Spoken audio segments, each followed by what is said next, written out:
Hey guys, punta tayo ngayon sa property yung binili ko 3 weeks ago. Actually today, benta ko na siya. So let's go. Guys, nandito tayo in front of yung property yung binili ko 3 weeks ago.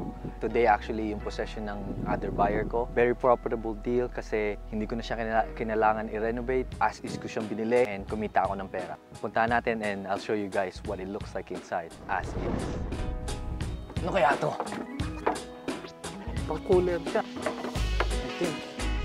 Cooler siya, men. Oh, may barbecue stand pa doon. Oh, sino yung mga nag-iisot dyan? Ito po, ang daming ano dito. Bago pa tong trap na to, iuwi ko to.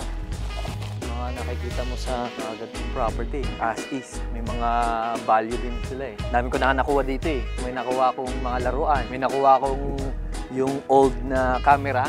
Mga 19-something na video camera. Nasa case pa siya. So, yun yung mahanap mo.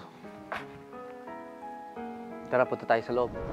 Guys, so nandito na tayo sa loob ng property na to. Ang dami siyang gagawin. Sa roof, sa washroom, sa kitchen, sa upstairs loft area. Pero what I like about this property is nakuha ko siya way below market value and way below land value. Ganito yung mga kinukuha kong deal. May kakilala kayong nagbibenta ng property, let me know. We're not scared of anything as long as it's profitable for the seller and for us.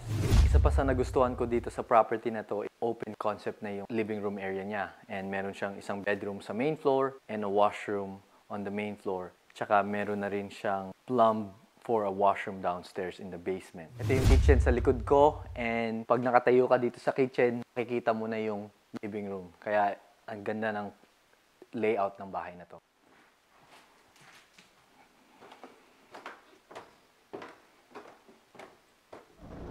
Ito tayo ngayon sa taas nung property. Nakalimutan ko sabihin, meron nga palang half bath dito sa property na to. So, either you make another bathroom sa basement, keep the main floor washroom, and then finish this half bath dito sa taas. You can see, pwede kang mag-create ng dalawa pang bedroom dito. Isa dito, and actually 3 bedroom in this area here.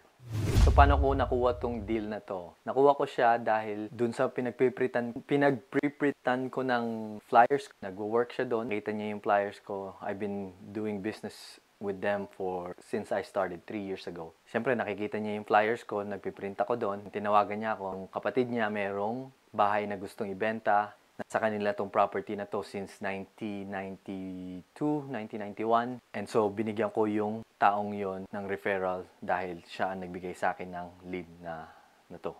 Kaya ako siya nabili. Hey guys, I hope you liked the video. If you haven't subscribed to my channel, please hit that subscribe button. Give me a thumbs up and also leave me a comment. And if you guys know anybody who's interested in selling their house, if I ever close on that property, I will give you a referral. I'll see you on the next one. Peace.